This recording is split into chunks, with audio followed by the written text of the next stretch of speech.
ছায়া মন্ত্রিসভা করলে মাননীয় স্পিকার দুইটা লাভ, একটা হলো যে দায়িত্ববোধ বাড়ে, আরেকটা হলো যে উজিরে খামকা অথবা মন্ত্রী ভাবের একটা সুখ পাওয়া যায়। তো আমি অভিনন্দন জানাই যে আসুন আমরা শ্যাডো মিনিস্ট্রি হিসেবে আপনারা ডিক্লেয়ার করুন, কাউন্টার পার্ট হিসাবে আমার বিপরীতে মনে হয় আমার সোজাসুজি আছে হোম মিনিস্টার সাহেব শ্যাডো। আমরা পরস্পর তথ্য বিনিময় করব, আমরা যোগাযোগ রাখবো, কথা বলব।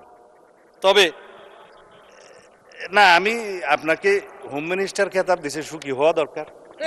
তো যাই, মাননীয় স্পিকার ব্যাংকের বিষয়ে কথা বলছে, বলে যে না আমাদের কোনো ব্যাংক ট্যাঙ্ক নাই, কিন্তু আবার যখন কথা বলছে তার মধ্যে আবার কৃতিত্ব মন করছে যে কিছু সংখ্যক লোক করেছে, সেটা কৃতিত্ব নিয়েছে এসে। মানে স্পিকার ব্যাংক টাকা তো ভালো, অস্বীকার করার দরকার কি, তবে শুধুমাত্র দুষ্ট লোকেরা বলে যে কত পার্সেন্ট শেয়ার কার আছে এটা একটু খোলাসা করা দরকার।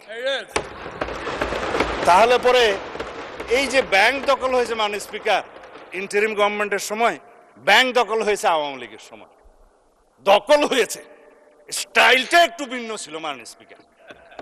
কেউ কেউ সরকারি ইন্টেলিজেন্স ব্যবহার করে হোটেলে ডেকে নিয়ে এসে করেছে, আর কেউ সরাসরি নারায়ে তাকবীর আল্লাহু আকবার বলে নেমেছে। স্টাইলটাই ছিল ভিন্ন।